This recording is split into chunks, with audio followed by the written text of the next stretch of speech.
तो नमस्ते, कैसे हैं आप सब। एक बार फिर से आपका स्वागत है। आज हम देखेंगे रीजनिंग के क्वेश्चन और एक रीजनिंग के क्वेश्चन को ऐसे देखेंगे कि आपके 3 डाउट क्लियर हो जाए। तो देखो क्या है कि एग्जाम पास में आ चुका है, इसलिए सबसे पहले तो आपको best of luck. Best of luck बहुत जरूरी होता है, आप इसको कम मत समझना। तो अभी हम चलते हैं क्वेश्चन पे, टाइम वेस्ट करते हैं। सबसे पहले क्या है, जिन्होंने एक परीक्षा उत्तीर्ण की, मतलब एक परीक्षा है पास की, उत्तीर्ण मतलब पास है, उनमें संदीप शीर्ष से 16वें, मतलब आगे से क्या है 16वें स्थान पर, आगे से क्या है 16वें स्थान पर है, नीचे से 29वें स्थान पर रहा, तो नीचे ले लेंगे, नीचे से क्या है 29वें स्थान पर है। ठीक है, यही कह रहा है कि मतलब संदीप की लोकेशन बताई जा रही है कि संदीप आगे से तो 16वें पे है, पीछे से नीचे से 29वें पे, हमने ये बता दिया। तो जब भी किसी की लोकेशन आपको आगे से भी बता दे, पीछे से भी बता दे, तो आपको क्या करना है 16 प्लस 29, उसकी दोनों लोकेशन को प्लस कर लेना है। अब आप यहां पे थोड़ा सा नोटिस करोगे तो उसकी दोनों लोकेशन 2 बार काउंट नहीं होगी, यहां पर भी काउंट हो गई उसकी लोकेशन जो थी, पीछे से भी काउंट हो गई, नहीं हो गई। तो इसलिए आप क्या कर लेंगे, एक माइनस कर लेंगे। क्या कर लेंगे, एक माइनस कर लेंगे। 16 प्लस 29, 16 प्लस 29 कितना हो जाएगा 6 29 35, 35 प्लस 10 45, 45 माइनस 1 कितना हो जाएगा 44। तो यहां तक हमने निकाल लिया कि उस पंक्ति में कितने हैं 44 आदमी, बच्चे जो भी है परीक्षा दे रहे हैं वो है। ठीक है, और आपको मैं इसमें एक ट्रिक बताता हूं। मैं जब आप मानो आप एग्जाम दे रहे हो, आपको भूल गया कि यहाँ पे माइनस करूं 1 करूं या माइनस प्लस 1 करूं, क्या करूं मैं या करूं नहीं, आप इसे भूल गए। ठीक है, अब आप क्या करोगे कि उंगलियों पे काउंट करेंगे। तो हमको ऐसा नहीं करना, उंगलियों पे काउंट नहीं करना। आप क्या करोगे, इसको छोटी फॉर्मेट पे ले लोगे। जैसे यहाँ पे क्या 16 दे रखा है, मैं 4 ले लेता हूं, मैं 4 हूं आगे से, मान लो क्या हूं मैं आगे से 4 स्थान पर हूं, 1 2 3 4 स्थान पर हूं। पीछे से 29 दे रखा है तो मैं 29 का ले लेता हूं, पीछे से 3 ले लेता हूं, पीछे से क्या हूं मैं 3 स्थान पर हूं, 1 2 ये 3 हो गया। ठीक है, तो मैंने क्या लिया, आगे से तो 4 लिया है ना, और पीछे से क्या लिया 3 लिया, पीछे से क्या लिया 3 लिया। ठीक है, तो यहां पे अब क्या करूंगा मैं, इन पे लगाऊंगा फॉर्मूला, ये वाला लगाता हूं। जैसे 4 प्लस 3 माइनस 1, 4 प्लस 3 कितने होते हैं 7, 7 माइनस 1 कितने होते हैं 6। अब मेरे को चेक करना कि यार सही है या नहीं है, फिर मैं अपने बड़े वाले क्वेश्चन में लगाऊं। तो यहाँ पे देखो 1 2 3 4 5 6 हो रहे नहीं हो रहे, 6 हो रहे है ना। आगे से कितनी लोकेशन हो गई 1 2 3 4, आगे से ये 4 हो गई, पीछे से 1 2 3 हो गई नहीं हो गई, हो गई नहीं होगी, काम करा ना करा, तो कहीं ना कहीं आपके काम आ जाएगा। और वैसे आप कंफ्यूज हो गए नहीं, इतनी सी करनी है आपको, कोई फंसना है ही नहीं कि आगे से भी उसकी लोकेशन दे रखी है, पीछे से भी लोकेशन दे रखी है। तो क्या कर लोगे 16 प्लस 29 दोनों को प्लस कर लोगे, दोनों 2 बार आ गई तो एक बार तो काटनी पड़ेगी ना। तो बस ये फिर है, हमको पता लग गया कि यहाँ तक कितने 44 जने हैं। 6 लड़कों ने प्रतियोगिता में भागीदारी नहीं की, 6 लड़कों ने क्या है प्रतियोगिता में भागीदारी नहीं की, और 5 ये 5 है क्या है, और 5 परीक्षा में अनुत्तीर्ण रहे। 5 क्या हुए, पास ही नहीं हुए, 5 फेल हो गए। तो 6 ने तो भाग ही नहीं लिया, 5 फेल हो गए। तो उस कक्षा में कितने छात्र हैं उस कक्षा में। तो देखो क्वेश्चन को ध्यान से समझना है, क्वेश्चन आप ध्यान से पढ़ोगे आपको करने में भी मजा आएगा और आपका सही भी होगा। उस कक्षा में पूछा है, क्या पूछा है उस कक्षा में, यहाँ पे ये नहीं पूछा कि पास कितने हुए फेल कितने हुए, कक्षा में पूछा है। जिस लड़के ने प्रतियोगिता में भाग नहीं लिया, कि मानो मैं नहीं ले रहा प्रतियोगिता में, मैं भाग नहीं ले रहा, पर रहेगा तो वो क्लास में ही ना, उसी कक्षा में रहेगा। और कुछ 5 बच्चे फेल हो गए अनुत्तीर्ण रहे, तो भी वो रहेंगे तो उसी कक्षा में ना, अनुत्तीर्ण फेल हो गए तो भी। तो यहाँ पे क्या हो जाएगा, हमको क्या है इन दोनों को प्लस कर लेना है, किसमें 44 में, यहाँ पे 44 में, इन तीनों को 44 जो हमने शुरू में ये निकाला था इसको, और 5 और 6 को प्लस कर देंगे। 6 5 11, 11 4 15, 1 बच गया, 1 4 55। हमारा आंसर क्या हो जाएगा यहाँ पे 55। बस सिंपल सही है, ठीक है ना, है ना। क्वेश्चन आपको ध्यान से पढ़ना। यहाँ पे क्या देता, परीक्षा उत्तीर्ण, उस वाली शैली में ये 44वें स्थान पर था। मतलब जिन लोगों ने परीक्षा उत्तीर्ण किया था 44 हमने निकाल ही लिया था पहले, फिर हमने बाद में ये सॉल्व कर लिया। कोई टेंशन लेने की जरूरत नहीं है, बहुत ही सिंपल क्वेश्चन है। अभी हम चलते हैं नेक्स्ट क्वेश्चंस पे। तो सबसे पहले आपको क्वेश्चन में क्या करना है, क्वेश्चन को बहुत ध्यान से पढ़ना है। क्या पढ़ना है, बहुत ध्यान से पढ़ना है। 24 विद्यार्थी एक पंक्ति में बैठे हैं, 24 विद्यार्थी को बिठा दिया। लो ये 24 विद्यार्थी को क्या है, हमने एक पंक्ति में बिठा दिया। F दाएं छोर से 17वां है, F क्या है दाया, ये क्या है दाया छोर है, ये क्या है बाया छोर है। ठीक है, दाया हाथ बाया हाथ, F दाएं छोर से क्या है 17वां, मतलब पीछे से F क्या है ये 17वां हो गया। ठीक है, F ये 17वां हो गया हमारा। और R बाएं छोर से 19वां, R क्या है ये बाएं छोर से 19वां हो गया। चलो ये R हो गया 19वां, बाएं छोर से मतलब R हो गया आगे से 19वां, F हो गया पीछे से, ठीक है 17वां।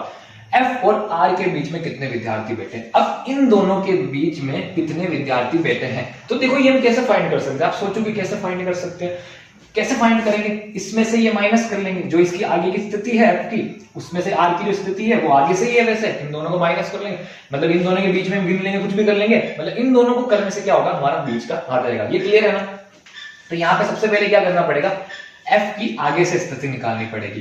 तो जब भी आपको किसी पंक्ति में पीछे से स्थिति दी हुई हो, पीछे से उसका स्थान प्लेस दिया हुआ हो, और अगर आपको आगे से निकालना हो, तो वहां पे आप क्या करोगे, जो टोटल संख्या होगी 24 विद्यार्थी, उसमें से क्या कर लोगे, जो पीछे से स्थान होगा उसको क्या कर लोगे, माइनस कर लोगे, फिर इसके साथ क्या कर लोगे, +1 कर लोगे। ठीक है, तो सबसे पहले इनको करते हैं, 24 - 17, 24 - 17, 17 10 7 क्या हो जाएगा, 7 + 1 = 8 हमारा हो जाएगा। मतलब f का आगे से स्थान क्या है, f का आगे से स्थान क्या है, 8वां है। ठीक है, 8वां है।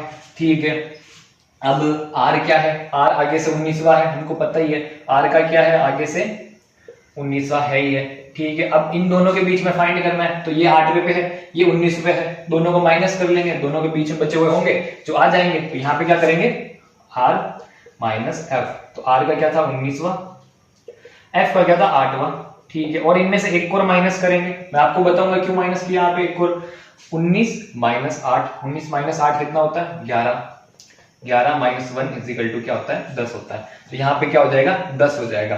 तो अगर आप एग्जाम में से कंफ्यूज हो जाओ तो आप क्या कर सकते हो, मैं आपको बताता हूँ। ठीक है, तो देखना यहाँ पे 19 और 8वां, यहाँ से हमने एक क्यों माइनस किया, आप यही सोच रहे हो ना, डायरेक्टली माइनस क्यों नहीं किया, है ना। तो देखो यहाँ पर 1 2 3 4 5 जने क्या है, पंक्ति में बैठे हुए हैं। ठीक है, अब मैं आपसे पूछता हूं कि 5 और 2 के बीच में कितने जने बैठे हैं, 5 और 2 के बीच में कितने जने बैठे हुए हैं, तो देखो 2 जने ही बैठे हुए हैं ना, 3 और 4 2 ही बैठे हुए हैं। पर इसको मैं फॉर्मूले में करूंगा तो 5 - 2 करता हूं तो कितना आ जाता है, 3 आ जाता है, जबकि बेटे 2 ही जने हैं। क्योंकि क्या होता है कि दोनों ये काउंट हो जाते हैं, कि माइनस करने में एक ये काउंट हो जाता है दोनों में से, तो क्या करते हैं, इसीलिए यहाँ पे एक माइनस कर देंगे, 3 - 1 2, क्या आया, -1 करने से हमारा आंसर आया कि दोनों बीच में क्या बैठे, 2 बैठे, है ना, 1 2, ये दोनों बैठे हैं ना बीच में 5 और 2 के। ठीक है, तो एग्जाम में आपको अगर डायरेक्ट फॉर्मूला आ जाए तो कर लेना है। फिर भी क्या होता है, ऐसे क्वेश्चन में हम कंफ्यूज हो जाते हैं, तो कंफ्यूज हो जाओगे ना, तो ऐसे चेक करिए ना फटाफट से, जैसे इसको चेक कर लिया कि पीछे से कैसा निकला स्थान, है ना, तो देखो यहाँ पे भी वही ले लेते हैं,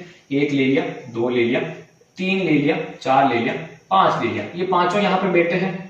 ठीक है, तो यहाँ पे f है, f क्या है, पीछे से तीसरा है, पीछे से क्या है, तीसरा है, पीछे से क्या है, तीसरा है, तो आगे से क्या है, तो उसके लिए क्या करेंगे, 5 तो टोटल ले लिए, जो हमने यहाँ पे टोटल लिए थे, 5 - 3 जो उसका पीछे से स्थान है, 1 2 3 ले लिया, फिर क्या किया था, +1 किया था। अब ये +1 क्यों किया था मैं बताता हूँ, 5 - 3 कितना आता है। तो आ गए हम एक और क्वेश्चन पे, तो जहां भी आपके ऐसे क्वेश्चन आ जाए ना, आपको क्या करना है, फटाफट से कनेक्शन बिठाना है कि क्या इनमें कनेक्शन, इस सीरीज में क्या कनेक्शन है, फिर क्योंकि है कोई ना कोई कनेक्शन तो इसमें है ही ना। तो देखो सबसे पहले तो यहाँ पे देखो कि ये एक जोड़ा बना हुआ है, क्यों कोमा आ रहा है यहाँ पे, फिर दूसरा जोड़ा ये बना हुआ है, फिर यहाँ पे तीसरा जोड़ा फाइंड करना, और चौथा जोड़ा ये बना हुआ है। तो देखो इसको देखते ही सबसे पहले माइंड में क्या आता है कि इससे कुछ करके ये आया होगा, इससे कुछ करके ये आया होगा, इससे कुछ करके ये आया होगा। तो देखो सबसे पहले चेक कर लेते हैं, सबसे पहले क्या कर लेते हैं, यहाँ पे चेक कर लेते हैं, FGH है, तीसरा जोड़ा क्या है, फाइंड करना है, चौथा जोड़ा क्या है, PON है। ठीक है, तो यहाँ पे इसमें क्या है देखते हैं, चलो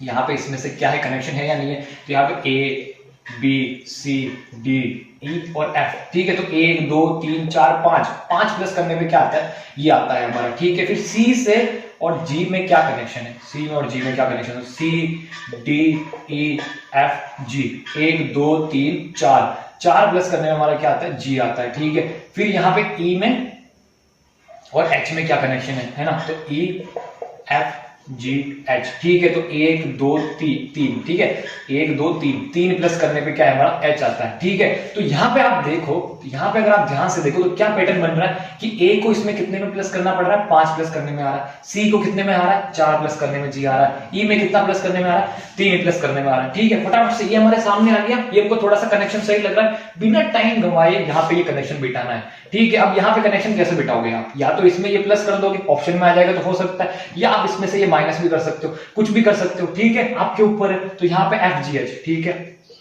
FGH, F में करते हैं हम 5 प्लस, सबसे पहले क्या करते हैं, +5। ठीक है, तो FGHIJ के, ठीक है। 1 2 3 4 5 क्या आ गया यहाँ पे के आ गया, ठीक है। फिर जी में करते हैं, क्या कर रखा था अगले वाली सीरीज में, सी में 4 प्लस कर रखा था, जी में हम क्या करते हैं 4 प्लस करते हैं, ABCDFG HIJ के 1 2 3 4 के आ गया। फिर चौथे पे यहाँ पे क्या आ जाएगा के आ जाएगा, ठीक है। तो वैसे ही देखो कंफ्यूज करने के लिए क्या दे रखा है के दे रखा है और के दे रखा है, तो दो ऑप्शन तो हमारे निकल गए। वैसे भी ये दोनों ऑप्शन तो है ही नहीं। फिर हम तो भी निकाल लेते किसका, ऑप्शन एच बचा है।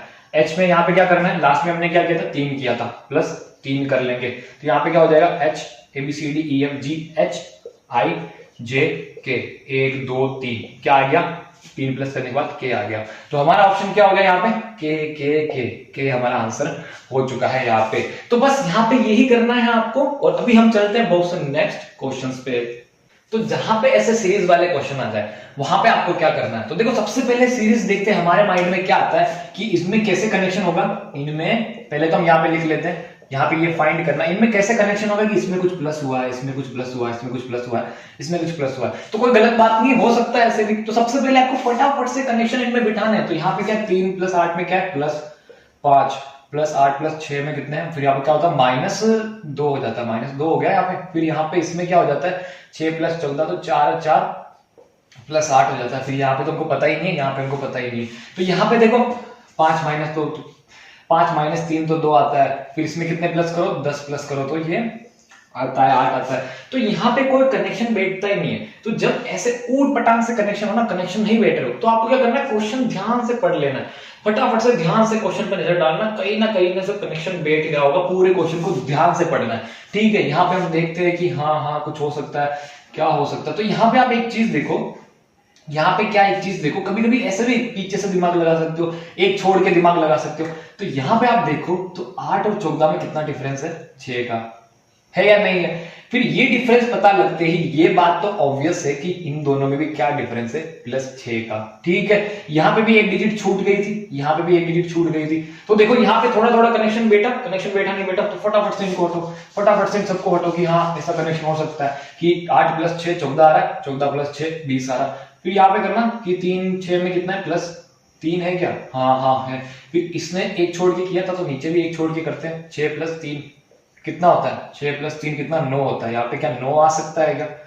ऑप्शन में है क्या, हाँ ऑप्शन में हमारे 9 है। तो हमारा ऐसे आंसर हो जाएगा। ऐसे क्वेश्चंस में आपको फटाफट से टाइम नहीं गंवाना, कनेक्शन बिठाने, कनेक्शन नहीं बैठता तो पीछे से बिठो, आगे से बिठो, कैसे भी करके आप ऐसे बिठो, ध्यान से इनको देखोगे तो इनके आंसर हो जाएंगे। तो अभी हम चलते हैं नेक्स्ट ऐसे ही क्वेश्चंस पे। तो एक और क्वेश्चन मैं आपके सामने लेके आ चुका हूं। यहाँ पे क्या है, वह संख्या ज्ञात कीजिए जो 49 से जितनी अधिक है उतनी ही 95 से कम है। मतलब एक संख्या ऐसी है इन चारों ऑप्शंस में से जो क्या है 49 में से जितनी अधिक है ना उतनी ही 95 से कम है, तो वो क्या होगी संख्या, एक सेम संख्या ही होगी। तो यहाँ पे इसके दो तरीके फाइंड करने के। सबसे पहला तरीका मैं आपको बताता हूँ, आपको क्या करना है ऑप्शन ले लेना है, क्योंकि चारों ऑप्शंस में से एक ना एक ऑप्शन तो सही है और संख्या क्या आएगी सेम आएगी। तो यहाँ पे क्या कर लेंगे, सबसे पहले 23 है तो 49 से क्या कर लेंगे 23 को माइनस कर लेंगे, पहला ऑप्शन ये लेते हैं। तो 49 - 23 कितना हो जाएगा आपका, वो यहाँ पे 6 यहाँ पे 2 26 हो जाता है। फिर 95 से भी 23 माइनस कर लेंगे क्योंकि दोनों में से है ना इसका कनेक्शन।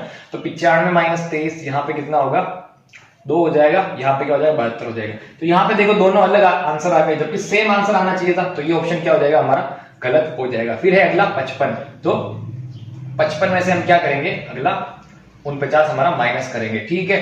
तो यहाँ पे 4 0 का 0, 15 में से 5 और 4 गए तो क्या आता है यहाँ पे 6 आता है। फिर क्या है नेक्स्ट डिजिट 95, तो 95 में से भी क्या करेंगे इसको 55 को माइनस करेंगे, ठीक है। 5 5 0 9 5 4, ये दोनों फिर से अलग आ गए तो ये भी नहीं है। नेक्स्ट क्या है हमारा 72, तो 72 में से क्या करेंगे पहले 49 केवल लेंगे, यहाँ पे 6 कैरी फॉरवर्ड, 12 में से 2 2 7 गए तो 3 और यहाँ पे 6 में 4 गए तो 23 है, ठीक है। फिर क्या नेक्स्ट 95 है, 95 से वापस 72 माइनस करते हैं तो यहाँ पर क्या आता है 5 2 3, 9 में से 7 गए तो 2। तो देखो यहाँ पे क्या हो गया हमारा आंसर 23 और 23 सेम आ गया, तो 72 हमारा आंसर क्या है यहाँ पे सेम हो गया, ठीक है। तो एक तो ये था तरीका, और दूसरा तरीका क्या है मैं आपको बताता हूँ। दूसरा तरीका क्या है, एक ऐसी संख्या जो 49 से जितनी अधिक है उतनी ही 95 से कम है। तो 49 में तो क्या है अधिक है, तो उस संख्या को हम क्या मान लेंगे, उस संख्या को हम यहाँ पे मान लेंगे x, ठीक है। वो संख्या क्या है x, तो वो संख्या क्या है 49 से जितनी अधिक है उतनी ही क्या है 95 से कम है ना। तो उसकी वैल्यू तो बराबर होगी, तो इक्वल आ गया। हम इसको समीकरण में बिठा लेंगे। अब इसको सॉल्व करेंगे तो क्या है, ये उधर चला जाएगा 49 और x इधर आ जाएगा। तो इधर x माइनस में था तो इधर x आगे क्या हो जाएगा, x प्लस x हो जाएगा। और इधर यहाँ पे 49 था, 95 माइनस में था, इधर के क्या हो जाएगा 95 प्लस 49 हमारा हो जाएगा। ठीक है, फिर x प्लस x कितना होता है 2x इजिकल टू 95 प्लस 49 कर लेते हैं। 5 9 4 4 एक कैरी फॉरवर्ड बच गया, तो कितना हो जाएगा यहाँ पे 144 हो जाएगा। फिर इसकी वैल्यू निकालने के लिए क्या कर लेंगे, x इसको इधर ले जाएंगे तो क्या होगा डिवाइड में चला जाएगा। इसको हम 2 से डिवाइड कर लेंगे तो 2 2 7 ये 72, हमारा आंसर क्या आ जाएगा यहाँ पे 72 आ जाएगा। तो दोनों तरीकों से ऐसे आप क्वेश्चन कर सकते हो, ये आपके ऊपर है कि आप कैसे करते हो, कैसे इसको अप्रोच करते हो। तो अभी हम चलते हैं नेक्स्ट क्वेश्चंस पे। यहाँ पे एक और क्वेश्चन आ चुका है, तो चलिए इसको करते हैं। माता, औरत और इंजीनियर के बीच सही संबंध को कौन सी आकृति दर्शाती है। तो देखो सबसे पहले क्या है, ये कंफर्म है कि जो सारी माताएं हैं वो क्या है औरत ही होगी, कभी पिता है ना नहीं हो सकता माता। तो यहाँ पे क्या है सारी माता है वो औरत है, ये कंफर्म है। ठीक है, पर सारे इंजीनियर औरत हो ये कंफर्म नहीं है, और सारी माता इंजीनियर हो ये नहीं हो सकता, इंजीनियर कोई भी बन सकता है। ठीक है, तो यहाँ पे सबसे पहला हम डायग्राम देखते हैं। तो यहाँ पे ये एक बाहर वाला गोला दिख रहा है, तो ये बाहर वाला गोला क्या हो सकता है, औरत का हो सकता है। ठीक है, कि औरत है ये, और अंदर वाला किसका हो सकता है, माता का हो सकता है। कि ये पूरा अंदर आ रहा है इसके, इसका मतलब क्या है ये माता का है। ठीक है, ये औरत है और सारी जो माताएं हैं वो औरत है। ठीक है ना, पर सारी औरत माता है क्या, नहीं है ना, जरूरी थोड़ी कि सारी औरत माता हो। ठीक है, फिर यह है इंजीनियर का हो सकता है, किसका हो सकता है, इंजीनियर का हो सकता है। फिर इंजीनियर का गोला ऐसे बन रहा है कि कुछ माता है जो कि औरत भी है और इंजीनियर भी है, कुछ औरत है जो इंजीनियर भी है, और कुछ इंजीनियर जो बचे हुए हैं वो अलग हिस्से के हैं। तो चलिए ये हो सकता है। ठीक है, पर हम चलते हैं नेक्स्ट ऑप्शन पे। यहाँ पे देखो क्या है, बीच वाला औरत हो सकता है, चलो देखो मान लिया औरत हो गया, या इसको माता कर दो, इसको इंजीनियर कर दो, या कैसे भी ऐसे तैसे कैसे भी कर दो, पर एक गोला तो ऐसा होना ही चाहिए था जिसमें क्या हो सारी माताओं को क्या है औरत बताया गया हो, क्योंकि सारी माताएं क्या है औरत होगी। यहाँ पे एक भी गोला ऐसा नहीं है, ये गलत हो गया। यहाँ पे भी तीनों क्या गोले अलग दे रखे हैं, तो यहाँ पे भी गलत हो जाएगा, क्योंकि एक गोला ऐसा ही होना चाहिए जो सारी माताओं को क्या है औरत बताए, तो ये भी क्या है गलत हो गया। अब यहाँ पे है, यहाँ पे चलो मान लो ये बीच वाला क्या है माता है और ये वाला क्या है औरत है, कि सारी जो औरत है वो माता है। ठीक है, फिर बाहर वाले को क्या लोगे, इंजीनियर लोगे। ठीक है, तो अगर बाहर वाले को इंजीनियर लेते हो तो क्या थ्योरी बनती है कि सारी जो माताएं हैं वो क्या है इंजीनियर है, सारी जो औरत है वो भी इंजीनियर है। तो यहाँ पे भी ये नहीं बैठती, अगर आप कैसी भी थ्योरी ले लो। तो सबसे बेस्ट हमारा क्या है ऑप्शन ए, यहाँ पे आंसर बैठता है। ऑप्शन ए हमारा क्या हो जाएगा, यहाँ पे सही आंसर हो जाएगा। तो अभी हम चलते हैं ऐसे ही नेक्स्ट क्वेश्चन पे। तो आ चुके हैं नेक्स्ट क्वेश्चन पे। तो ऐसे क्वेश्चन आएंगे तो क्या करोगे, देखो ऐसे क्वेश्चन में एक ट्रिक हमेशा काम करती है, मतलब हमेशा नहीं कभी कभी काम कर जाती है। क्या होता है, इनको 2 के जोड़ों में या 3 के जोड़ों में या 4 के जोड़ों में या 5 के जोड़ों में दिया होता है कि 2 जोड़े 2 जोड़े 4 जोड़े 4 जोड़े 5 जोड़े 5 जोड़े। तो देखो हमेशा ये काम करे ये जरूरी नहीं है, पर ये कर सकती है, और कर जाएगी तो आपका आंसर फटाफट निकल जाएगा। इसलिए क्या है कि लगा के देख लेना फटाफट से कि कर जाए या नहीं करे। सबसे पहले यहाँ पे देखते हैं 2 का जोड़ा पी पी, तो नहीं होगा क्योंकि वापस यहाँ पे पी नहीं आया, तो 2 2 के जोड़े नहीं है। ठीक है, 3 के जोड़े देखते हैं, पी आर, वापस पी नहीं आया मतलब 3 के जोड़े भी नहीं है। चलो 4 का जोड़ा देखते हैं, पी ब्लैंक आर एस, तो यहाँ पे क्या है कुछ नहीं लिखा है। ठीक है, और यहाँ पे क्या है 4 का जोड़ा बना लेते हैं। ठीक है, 1 2 3 4, तो यहाँ पे पी है, चलो पी लिख देते हैं। अगला क्या है, यहाँ पे ब्लैंक है तो मान लो क्यू है। फिर क्या है यहाँ पे तीसरा आर है, अगला क्या है एस है, तो ये यहाँ पे एक डिजिट मैच कर जाती है। फिर अगला वापस 4 का जोड़ा बनाओ, 1 2 3 4 को जोड़ा बनाओ, तो यहाँ पे क्या है पहला पी यहाँ पे था, पी यहाँ पे है। ठीक है, चलो अगला क्या हो सकता है, क्यू यहाँ पे आया, चलो क्यू यहाँ पे सही बैठता है क्या, चलो एक बार के लिए बैठता है। फिर तीसरा क्या है आर यहाँ पे आ गया। ठीक है, एस तो यहाँ पे भी आ गया, यहाँ पे भी आ गया, तो चौथा जोड़ा क्या है एस, तो P R S P Q R S P Q R S, ये 2 जोड़े बैठ जाते हैं। फिर चलो लास्ट वाला जोड़ा बिठाते हैं। ठीक है, यहाँ पे क्या है पी पी पी, तो यहाँ पे क्या कर लेंगे पहला पी लिख लेंगे। क्यू यहाँ पे हमने देखा था, यहाँ पे लिखा, तो चलो क्यू यहाँ पे मान लेते हैं। फिर आर तो यहाँ पे भी है, यहाँ पे भी है, तो आर हो गया। अगला क्या हो सकता है हमारा एस आ रहा लास्ट में, यहाँ पे एस आ रहा, तो यहाँ पे क्या कर लेते हैं लास्ट एस कर लेते हैं। तो ये 4 का जोड़ा भी बैठ जाता है। यहाँ पे भी क्या कर लेंगे क्यू कर लेंगे, तो देखो 4 के जोड़े बनाने पे ये बैठ जाता है ना, P Q R S P Q R S P Q R S P Q R S. तो ऐसे आप करके देख सकते हो सकता है ये काम कर जाए, हो सकता है नहीं कर जाए, पर लगाने में क्या जाता है, अगर कर गए काम तो बहुत जल्दी हो जाएगा। तो क्या हो जाएगा हमारा आंसर क्यू पी है ना, तो क्यू पी पी, वापस पी आ गया यहाँ पे क्या है, जबकि तीसरे पे क्या था आर था, तो ये ऑप्शन नहीं होगा। अगला क्या है Q Q P P R R Q Q S S P P S S, ये हमारा आंसर हो गया। तो बस इतना सिंपल सा ही था, ज्यादा कंफ्यूज होने की जरूरत नहीं है। अभी हम चलते हैं ऐसे नेक्स्ट क्वेश्चन पे। तो आ गए हम नेक्स्ट क्वेश्चन पे। यहाँ पे क्या है, 31 मैचों में हार्दिक का औसत 31 रन है। अपने औसत में 2 रनों की वृद्धि के लिए उसे अगले मैच में कितने रन बनाने होंगे। तो सबसे पहले आपको देखो औसत में फटाफट से समझा देता हूं। देखो मेरे पास क्या 4 रुपए, मेरे दोस्त के पास 6 रुपए, तो हम दोनों का औसत क्या हो जाएगा 4 + 6 10 डिवाइड बाय 2, हमारे पास क्या हो जाएगा 5 रुपए हमारा औसत है। हम दोनों साथ में खड़े, हमारा औसत कितना है 5 रुपए, ठीक है। अब एक और दोस्त आता है, वो 8 रुपए लेके आ जाता है, तो कितने हो जाएंगे 4 + 6 10 10 + 8 18, 18 डिवाइड बाय 3 कितना हो जाता है 6। तो फिर हमारा औसत क्या हो जाता है 6। तो आपको औसत समझ में आया, इसको ध्यान मत देना, मैं आपको औसत समझाना चाह रहा हूं, ठीक है। तो यहाँ पे आते हैं, यहाँ पे वापस क्वेश्चन पे आ जाते हैं। 31 मैचों में हार्दिक का औसत 31 रन, तो 31 मैचों में 31 रन का औसत कैसे हुआ। औसत तभी हुआ होगा ना कि 31 मैचों में इतने रन बनाए होंगे कि उन रनों को 31 से भाग देने के बाद इतना औसत आ रहा होगा, ठीक है। फिर अपने औसत में 2 रनों की वृद्धि के लिए उसे अगले मैच में कितने रन बनाने होंगे, ठीक है। 2 रनों की वृद्धि करनी किसमें करनी है, औसत में करनी है, तो उसके लिए और कितने रन बनाने होंगे, है ना। बाकी पहले बना रखे हैं, तभी तो 31 औसत है 31 मैचों में। तो सबसे पहले फाइंड करते हैं कि 31 मैचों में कितने रन बनाए, तब जाके औसत 31 हुआ। तो उसके लिए क्या कर लेंगे 31 मैच इंटू 31 औसत, ठीक है। दोनों दे रखे हैं क्वेश्चन में। 31 इंटू 31 कितना हो जाएगा, यहाँ पे 1 1 1 3 3 6, फिर वहां पे कितना हो जाएगा 961, कितना हो जाएगा 961, मतलब 961 रन अभी तक हार्दिक पांड्या ने, या हार्दिक ने बना दिए, तभी जाके उनका औसत 31 रन है, और 31 मैचों में इतने रन बना दिए अभी तक। अब उनको क्या करना है, अपने औसत में, जो ये अपना औसत है, इसमें 2 रनों की तो क्या करनी, वृद्धि करनी, मतलब इसको कितना करना है 33 करना है, औसत को क्या करना है 33 करना है, ठीक है भाई 33 करना है।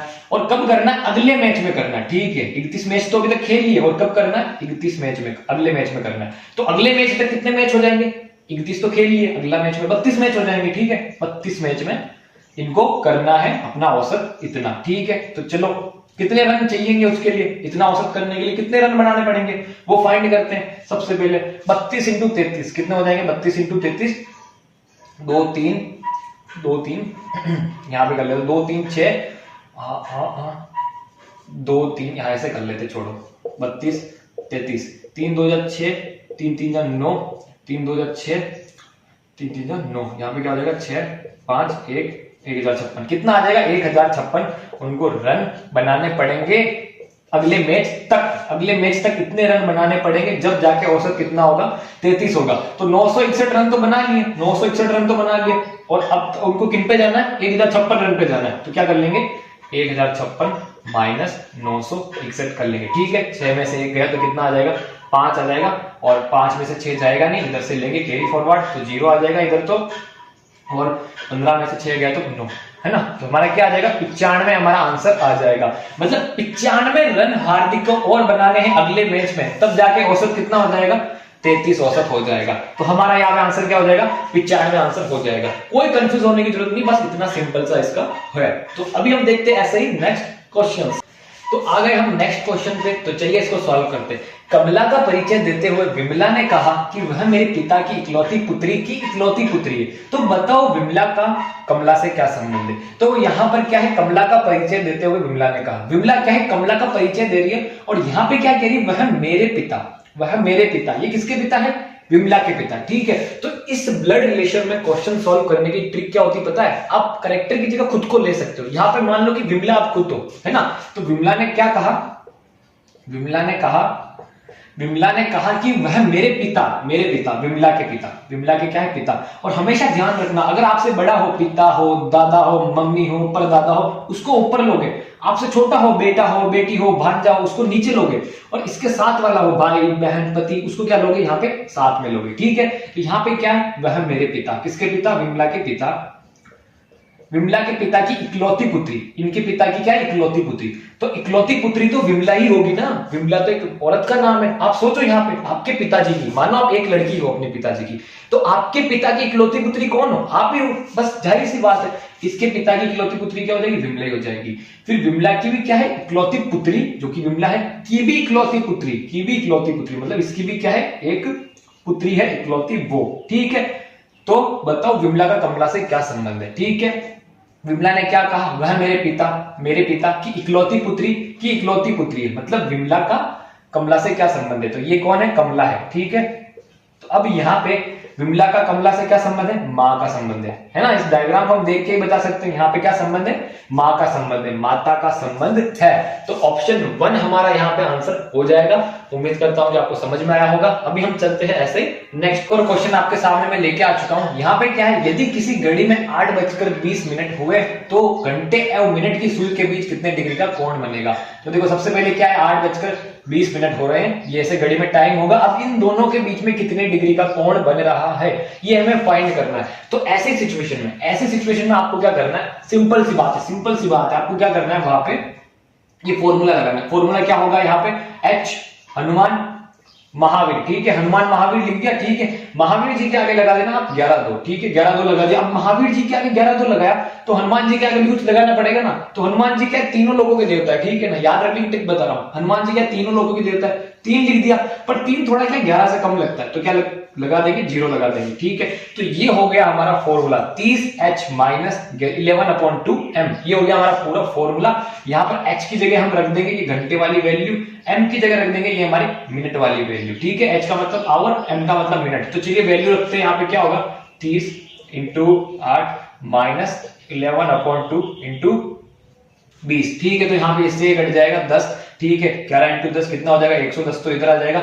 माइनस में कितना आ जाएगा, 30 × 8, तो 30 × 8 कितना होता है, 30 में जगह 6, तो कितना होगा 240 यहाँ पे आ जाएगा। अब 240 में से हमको क्या करना है, 110 माइनस कर लेना। तो 240 ये 110 माइनस करेंगे, 0 3 1, क्या आ जाएगा हमारा आंसर, 130 डिग्री हमारा आंसर आ जाएगा। बस इतना सिंपल सा आंसर है और इतना सिंपल सा फॉर्मूला है, 130 डिग्री हमारा आंसर आ जाएगा। 130 डिग्री पे हमको राइट लगा लेना है। कभी यहाँ पे आंसर माइनस में आ जाएगा ना, तो भी आपको प्लस वाला ही टिक करना है, ठीक है। और अभी हम चलते, तो यहाँ पे क्वेश्चन क्या है, घड़ी में कितने बजे घंटे की सुई और मिनट की सुई के बीच में 180 डिग्री का कोण बनेगा। हमारे सामने ये ऑप्शन है। तो 180 डिग्री का कोण कब बनता है, जब बिल्कुल क्या हो, सीधा हो, यही होता है 180 डिग्री का कोण। तो आपको ऐसे भी पूछा जा सकता है कि घंटे और मिनट की सुई एक दूसरे के एकदम विपरीत कब होगी या एक सीधी लाइन में कब होगी, ठीक है। तो 180 डिग्री का कोण इन तीनों ऑप्शंस में कब बजेगा। तो सबसे पहले है 9:15, तो देखो घड़ी में हम बजाते हैं 9:15, यहाँ पे तो है 9, यहाँ पे है 3, यहाँ पे 12, यहाँ पे 6, ठीक है। अब आप कहोगे कि 9:15 पे भी एक जो है वो घड़ी पे कौन बढ़ता है, तो देखो क्या है, 9:15 पे ये तो 3 पे रहेगी बिल्कुल, पर 9:15 पे ये यहां से थोड़ा सा आगे बढ़ गया, तो जो घंटे की सुई है छोटी सी, वो भी थोड़ी सी क्या होगी, यहाँ पे थोड़ी सी टेढ़ी हो जाएगी, थोड़ी सी जैसे। इसलिए यहाँ पे क्या है, थोड़ी सी टेढ़ी होने से क्या है, जो है वो 180 डिग्री का कोण नहीं बनेगा, क्योंकि यहां से 12 पे होती तो यहाँ पे बिल्कुल ये 9 पे होती है ना। फिर अगला टाइम है 6 बजे, क्या है 6 बजे, तो 6 कैसे बजेगी, यहाँ पे 6, यहाँ पे 9, यहाँ पे 3, यहाँ पे 12, तो यहाँ पे जो मिनट की सुई है वो एग्जैक्ट 6 पे होगी, ठीक है ना। मिनट की नहीं सुई, घंटे की सुई है, वो क्या है एग्जैक्ट 6 पे होगी। घंटे की छोटी वाली सुई एग्जैक्ट 6 पे होगी, मिनट की सुई भी क्या एग्जैक्ट 12 पे होगी। क्यों होगी, क्योंकि बिल्कुल बराबर समय हो रहा है। तो यहाँ पे हमारा 180 डिग्री का कोण बनेगा। फिर अगला ऑप्शन है 12:30, तो 12:30 भी देख लेते हैं। यहाँ पे मान लो इसमें 12:30 बजाते हैं, कितनी बजाते हैं 12:30, ठीक है। तो यहाँ पे 12:30 तो 30 मिनट, तो मिनट की सुई यहाँ पे रहेगी, ठीक है, एग्जैक्ट 6 पे। पर जो घंटे की सुई है ना वो 12 बजेगी, तो धीरे धीरे क्या मिनट की सुई आगे बढ़ेगी, थोड़ी सी क्या एक तरफ की तरफ जाएगी, 1 बजे की तरफ जाएगी, तो थोड़ी सी क्या यहाँ टेढ़ी होगी, थोड़ी सी टेढ़ी, बिल्कुल थोड़ी सी टेढ़ी होगी, ठीक है। तो यहाँ पे थोड़ी सी टेढ़ी होने से क्या है, जो है 180 डिग्री का कोण नहीं बनेगा। 180 डिग्री का कोण सिर्फ 6 बजे ही बनेगा, है ना। और बाकी पूरे दिन में, है ना, पूरे दिन में मतलब 24 घंटों में 180 का डिग्री का कोण जो घड़ी है उसमें कितनी बार बनता है, 22 बार, ठीक है। और 12 घंटों में कितनी बार बनता है, 11 बार, ठीक है। और 90 डिग्री का कोण 24 घंटों में कितनी बार बनता है, 24 घंटों में 44 बार, ठीक है। और 12 घंटों में इसका आधा 22 बार, है ना। तो ये चीज भी आप याद रख लेना। और यहाँ पे कंफ्यूज मत होना, देखो 12:30 बजेगी तो ये तो एग्जैक्ट मिनट की सुई तो 6 पे ही रहेगी, ठीक है। पर 12 वाली जो घंटे वाली सुई है थोड़ी सी झुक जाएगी ना, उधर थोड़ी सी झुक जाएगी, समय आगे बढ़ेगा, तो वही है। और अभी एक और घड़ी वाला क्वेश्चन हम आगे देखेंगे, जिससे आपका कॉन्सेप्ट क्या है बिल्कुल क्लियर हो जाएगा। तो आ चुके हम ऐसे और क्वेश्चन पे। तो यहाँ पे है 9 से 10 बजे के बीच घंटे की सुई और मिनट की सुई के बीच 180 डिग्री का कोण कब बनेगा। ठीक है, अभी हमने पीछे देखा था, अभी मैं आपको बताता हूं। तो अगर आपके सामने एग्जाम में ऐसा क्वेश्चन आ जाए, अभी तक आया नहीं पर अगर ऐसा आ जाए कि 9 से 10 बजे के बीच में घंटे के सुई में मिनट की सुई के बीच में 180 डिग्री का कोण कब बनेगा, मतलब वो दोनों एक दूसरे के ऐसे सामने कब होगी 180 डिग्री पे। ठीक है, तो आपको वहां पे क्या करना, फॉर्मूला यहाँ पे सबसे लेना है घंटा, जो ये 9 है वो है लेना, फिर बाद में क्या लेना है, यहाँ पे आगे क्या लोगे 12/11 इंटू एम। ठीक है, तो यहाँ पे h क्या लोगे 9 से 10, जो ये पहला समय होगा ना 9, जिसके बीच में बनेगा 9, फिर क्या लोगे आप 12, 11 और इस मिनट की जगह क्या लोगे मैं बताता हूं। अगर देखो जो सीधी रेखा होगी वो क्या होगी, घड़ी में 9 के बिल्कुल सामने होगी, बिल्कुल सामने होगी, एकदम सीधी में होगी। इसके सामने सीध में क्या है 3 है, 3 में क्या होगा 15 मिनट बचेंगे, क्या बचेंगे 3 में, इसमें 15 मिनट होंगे यहाँ पे, तो यहाँ पे क्या ले लेंगे मिनट में 15 ले लेंगे। ठीक है, 15 लेने के बाद इसको हम क्या करेंगे, सॉल्व करेंगे, है ना। 12, 11, 15, तो 12 इंटू 15 कितना हो जाएगा हमारा 12, 120, 120 से 60 कितना हो जाएगा यहाँ पे 180, 11 हो जाएगा। ठीक है, 9 ऐसा कैसे ही रहेगा क्योंकि बीच में ये आ रहा है रेशियो का। अब 180 को क्या करेंगे हम 11 से डिवाइड करेंगे, तो ये 180 हो गया, इसको क्या करते हैं 11 से डिवाइड करते हैं, तो क्या 11 बन जाए 11, 0 यहाँ पे 60 आ गया, यहाँ पे क्या है 6 आ गया, यहाँ पे 66, यहाँ पे क्या आ जाएगा 0, 4 आ जाएगा। तो इसको फॉर्मेट में लिखेंगे तो ये कैसे हो जाएगा, है ना। तो 9 तो ऐसे का ऐसा आएगा, 9 तो ऐसे का ऐसा आएगा, 180 को 11 से डिवाइड किया तो 11 से यहाँ पे डिवाइड कर रहे हैं तो 11 तो नीचे आ जाएगा, और थोड़ा सा इसको इधर लिख देता हूँ, 11 तो क्या है नीचे आ जाएगा, फिर ये जो 16 है ये 16 कहाँ पे आ जाएगा, 16 यहाँ पे साइड में आ जाएगा, तो रिमाइंडर बचता है वो कहाँ पे आ जाएगा, यहाँ पे आ जाएगा। इस टाइम पे 9:16 के भी 11 के चौथे हिस्से में क्या होगा 180 डिग्री एंगल बढ़ेगा। ठीक है, तो अगर आपके सामने ऐसा क्वेश्चन आ जाए कि आपको क्या पूछा 180 डिग्री पूछा हो या 90 डिग्री कोण पूछा हो, कुछ भी पूछा हो, और आपको क्या है आंसर नहीं आ रहा हो, आपको फॉर्मूला याद नहीं आ रहा हो, तो आपको मैं ट्रिक बताता हूं। ट्रिक क्या है देखना, कुछ भी पूछा हो 90 डिग्री का कोण कब बनेगा, और अगर आपके सामने ऐसे फॉर्मेट में ऑप्शन आएगा आएगा, अगर आपको क्वेश्चन ये पूछा है तो ऐसे फॉर्मेट में क्वेश्चन आएगा आएगा, तो आपको क्या करना है इन दोनों को प्लस कर लेना, 16 और 4 इन दोनों को प्लस कर लेना, 16 और 4 को प्लस करोगे तो कितना आएगा 20, ठीक है ना। 17 और 1 को प्लस करोगे कितना आएगा 18। ठीक है, तो जिसके पीछे 0 आ जाता है प्लस करने पे तो वो क्या हो जाता है हमारा आंसर हो जाता है। ठीक है, आप डायरेक्ट भी लगा सकते हो तो भी सही है, आप ऐसे करके लगाओ तो भी सही है। ठीक है, तो उम्मीद करता हूं कि आपको समझ। तो चलिए आते हैं हम नेक्स्ट क्वेश्चन पे। यहाँ पे क्या है सूर्यास्त का समय शाम को, सूर्यास्त के समय शाम को निशा और काजल एक दूसरे की ओर मुख करके खड़ी है, मतलब आमने सामने मुख करके खड़ी है। यदि काजल की छाया काजल के ठीक दाहिने हाथ थी तो निशा का मुख किस दिशा में। तो सबसे पहले क्या ये डायरेक्शन वाला क्वेश्चन, डायरेक्शन वाले क्वेश्चन में क्या करो आस पास में ये से छोटा सा ये बना दो, है ना, नॉर्थ साउथ ईस्ट वेस्ट। ठीक है, यही दिशा होती है हमारी। तो यहाँ पे सूर्यास्त के समय शाम को निशा और काजल एक दूसरे को और मुख करके खड़ी है। ठीक है, अब वो एक दूसरे की ओर मुख करके खड़ी है, पर सूर्यास्त मतलब सूरज डूब रहा है। सूरज कब डूबेगा जब वो पश्चिम दिशा की ओर चला जाएगा। ठीक है ना, तो सूरज डूबेगा तो किस तरफ होगा, ये इस तरफ हमारा सूरज हो जाएगा। ठीक है ना, फिर वही यदि काजल की छाया काजल के ठीक दाहिने थी तो सूरज की जब रोशनी पड़ेगी ना, तो यहाँ पे कोई खड़ा होगा, मानो यहाँ पे कोई खड़ा है तो उसकी छाया इस तरफ जाएगी। ठीक है ना, उसकी तरफ छाया इस तरफ जाएगी। पर अगर काजल की छाया काजल के ठीक दाहिने ओर जा रही है तो यहाँ पे आप सोचो आप काजल की जगह खड़ी हो और सूर्यास्त हो रहा है, तो आपकी छाया किस है दाहिने हाथ की तरफ जा रही है, तो दाहिने हाथ की तरफ जाएगी, तो इसका मतलब क्या है आप यहाँ पे खड़े हो, है ना। यहाँ पे क्या है, ये काजल खड़ी है। ठीक है, काजल का बायां हाथ ये है, काजल का दाहिना हाथ ये है, और छाया क्या है इसकी इस साइड जा रही है, इस साइड क्या जा रही है, काजल की छाया जा रही है। ठीक है, और काजल के सामने मुख करके कौन खड़ी है, एकदम एक दूसरे की ओर मुख करके कौन खड़ी है, निशा। क्या खड़ी है, निशा। ये हमने क्वेश्चन में पढ़ा ही था, दोनों आमने सामने मुख करके खड़ी है। ठीक है, तो अब हमको आगे क्या पूछा है, निशा का मुख किस दिशा में, निशा का मुंह किस दिशा में। तो निशा का मुंह किस दिशा में, इस दिशा में, नीचे वाली में, जो कौन सी दिशा है ये हमारी दक्षिण दिशा, तो इसका आंसर क्या हो जाएगा दक्षिण दिशा। ठीक है, बहुत सिंपल सा कॉन्सेप्ट है, यहाँ कंफ्यूज होने की जरूरत नहीं है, ध्यान से क्वेश्चन पढ़ना है और ऐसा सोचना है कि आप ही खड़े हो। यहाँ पे देखो काजल की जगह आप ही खड़े हो, सूर्यास्त इस तरफ हो रहा है पश्चिम की ओर, तो आपका दाहिना हाथ किधर होगा, इधर होगा ना, आपकी दाहिने हाथ की तरफ छाया तो इस साइड ही होगी ना, है ना। वही मैं आपको समझाने की कोशिश कर रहा हूं। तो अभी हम चलते हैं नेक्स्ट क्वेश्चन पे। एक और क्वेश्चन मैं आपके सामने लेके आ चुका हूं। तो यहाँ पे क्या है, जब भी आपके सामने ऐसा बॉक्स आ जाए मिसिंग नंबर में, इसमें क्या होता है मोस्ट ऑफ या तो कुछ ऐसे कनेक्शन होता है या ऐसे कनेक्शन होता है, मतलब या तो हॉरिजॉन्टली रो वाइज कोई कनेक्शन होगा, है ना, या तो रो वाइज इसमें कुछ हुआ होगा या कॉलम वाइज कुछ हुआ होगा, ठीक है ना, मतलब क्या कहना चाह रहा हूं, या तो ऐसे कुछ हुआ होगा, कनेक्शन हुआ होगा जिससे नंबर आया होगा, या कुछ ऐसे हुआ होगा जिससे नंबर आया होगा। मोस्ट ऑफ भी यहाँ पे क्या होता है, जहां पे बड़ी संख्या दी हुई है अंत में, वहां पे क्या है, उन पहले उसकी दो संख्याओं का कुछ होके यहाँ पे आया हुआ होता है, ऐसे होता है। ठीक है, तो मोस्ट ऑफ मिसिंग नंबर आपको देख के घबराना नहीं है, आपको क्या करना, वहां पे कनेक्शन बिठाने, थ्योरस लगाने की कैसे इसका आंसर आ सकता है। जैसे कि हम यहाँ पे देखें तो सबसे पहले हम क्या करेंगे, प्लस माइनस करेंगे। जैसे 5 माइनस प्लस 30 कितना हो जाता है, 35। तो 35 और 120 का कुछ कनेक्शन बैठता नहीं है। 30 माइनस 5 25 भी करो, 120 का कनेक्शन कोई बैठता नहीं है इतना। ठीक है, और जहां पे बड़े नंबर हो वहां पे क्या होता है, मोस्ट ऑफ मल्टीप्लिकेशन होता है ना। जहां से बड़े नंबर आ रहे हैं, जैसे 120 है, 333 है, तो मल्टीप्लिकेशन के चांसेस ज्यादा रहते हैं, मतलब स्क्वायर के चांसेस ज्यादा रहते हैं, क्यूब के चांसेस ज्यादा रहते हैं। ठीक है ना, है ना, जहां पे बड़े नंबर आ रहे हैं। तो यहाँ पे अगर आप एक चीज नोटिस करो तो क्या है, 5 इंटू 6 30 है, 30 इंटू 4 120 है, ये हमको देखते ही पता लगता है। ठीक है ना, अब यहाँ पे ये थोड़ा कॉम्प्लिकेटेड है, फिर भी यहाँ पे आप देखो तो क्या है, 9 इंटू 10, 9 इंटू 10 तो हो ही रहा ना, 9 इंटू 10 90 तो बैठ ही रहा है यहाँ पे। ठीक है ना, फिर भी यहाँ पे देखते हैं 7 इंटू 8 7 8 जा 56 तो हो ही रहा है। ठीक है, तो यहाँ पे अगर आप पैटर्न देखने की कोशिश करो तो यहाँ पे 5 इंटू 6 हुआ है, कितना हुआ है यहाँ पे मल्टीप्लिकेशन, 5 से 6 हुआ है।